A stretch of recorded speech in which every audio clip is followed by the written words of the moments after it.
இதை பார்க்கும்போது சங்கீத புத்தகத்துல 50ஆம் அதிகாரம் 18வது வசனம் தான் எனக்கு ஞாபகம் வருது. அந்த வசனம் இப்படியாக இருக்கிறது, திருடனை நீ பார்க்கும்போது அவனோடு கூட ஒருமித்து போகிறாய், விபச்சாரரோடும் உனக்கு பங்குண்டு அப்படின்னு இஸ்ரவேல் மக்களை பார்த்து ஆதங்கத்தோடு ஆண்டவர் அந்த இடத்துல பேசுகிற விதமா அந்த சங்கீத வார்த்தைகள் அமைஞ்சிருக்கும். அந்த மாதிரி இன்றைய இருக்கிற போதகர்கள் திருடனை பார்க்கும்போது ஒருமிச்சு போறாங்க. ஏன் இந்த மாதிரி ஜான் ஜெபராஜ் எடுத்து அவங்க பயன்படுத்துறாங்க தெரியுமா? ஜான் ஜெபராஜ் இந்த விழுகைக்கு முன்னால எப்படி இருந்தாருன்னா ரொம்ப பீக்ல இருந்தாரு. அவரை நீங்க அழைக்கணும் அப்படின்னாலே 2 லட்சம் 3 லட்சம் வரைக்கும் நீங்க செலவு பண்ணி தான் ஒரு மீட்டிங் அவரை கூப்பிட முடியும். அவரே அது ஓப்பன் டாக்காவே சொல்லியிருக்கிறார். எனக்கு இவ்வளவு லட்சம் கொடுத்தா தான் நான் மீட்டிங்க்கு வருவேன். ப்ரொஃபஷனலான மியூசிக் ஆட்கள்லாம் என்கிட்ட இருக்கிறாங்க, அவங்களுக்கெல்லாம் வெறும் 1000 2000 கொடுக்க முடியாது. ஸோ அவங்களுக்கு ஒரு பெரும் தொகையை கொடுத்து கூட்டிட்டு வரணும்.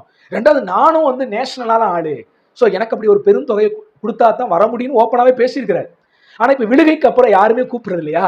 இப்ப ஒரு கம்மியான அமௌண்ட் கொடுத்தா கூட போதும், ஈஸியா அவர் என்ன செஞ்சிருவாரு, வந்துருவாரு. அப்ப அவரை வச்சு நல்லா கல்லா பார்க்கலாம் அப்படின்னு இந்த ஊழியக்காரங்களும் ஆசைப்பட்டு கூப்பிடுறாங்க. எல்லாத்துக்கும் காரணம் பணம். வேற என்ன மோட்டிவேஷன்ல கூப்பிடுறாங்க? இவர் ஒரு பெரிய பரிசுத்தவான் நினைச்சு கூப்பிடுறாங்களா? இவர் வந்து அநேக ஆத்துமாக்கள் இருதயத்திலே குத்தப்பட்டவர்களாக மனம் திரும்புவார்கள் என்று நினைச்சு கூப்பிடுறாங்களா? அல்லது இவர் வந்தா நம்ம சபை சத்தியத்தினால் கற்றப்பட்டு பக்தி விருத்தி அடையும் என்று நினைத்தவர்களை கூப்பிடுறாங்களா? கிடையாது. ஜான் ஜெபராஜுக்கு 2 லட்சம் கொடுத்தா இவங்க ஒரு 8 லட்சம் அல்லலாம். நல்ல ஆசை காட்டி நல்லா அதை தருவார் இதை தருவார்னு பொய் தீர்க்க தரிசனத்தை உரைச்சு எப்படியாவது மக்களை பிரெயின் வாஷ் பண்ணி மக்களுடைய பணத்தை வாரி உண்டியல்ல போட வைப்பாரு, சம்பாதிக்கலாம் அப்படிங்கிற ஆசையில இப்படிப்பட்ட ஊழியர்கள் என்ன செய்யறாங்க, ஜான் ஜெபராஜ் போன்றவங்களை எடுத்து பயன்படுத்துறாங்க.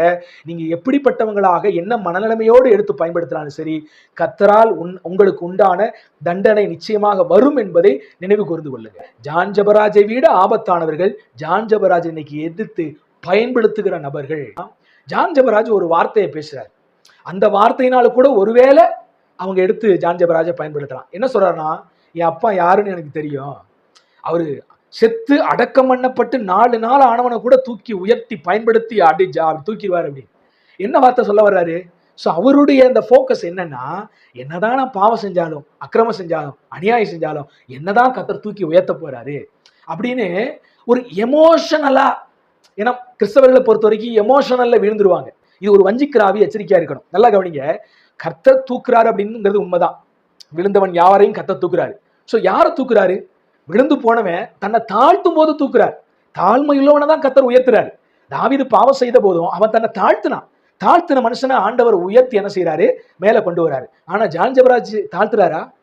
தனக்கு கொடுக்கப்பட்ட அந்த மேடையில என்ன விதமான வன்மத்தை கக்க முடியுமோ, பெருமைகளை பேச முடியுமோ, தங்களுடைய தவறை சுட்டி காட்டின ஊழியர்களை என்னென்ன மாதிரி எல்லாம் அசிங்கப்படுத்த முடியுமோ அந்த அளவுக்கு அவர் மேடையில் என்ன செய்யறாரு, பேசுறாரு.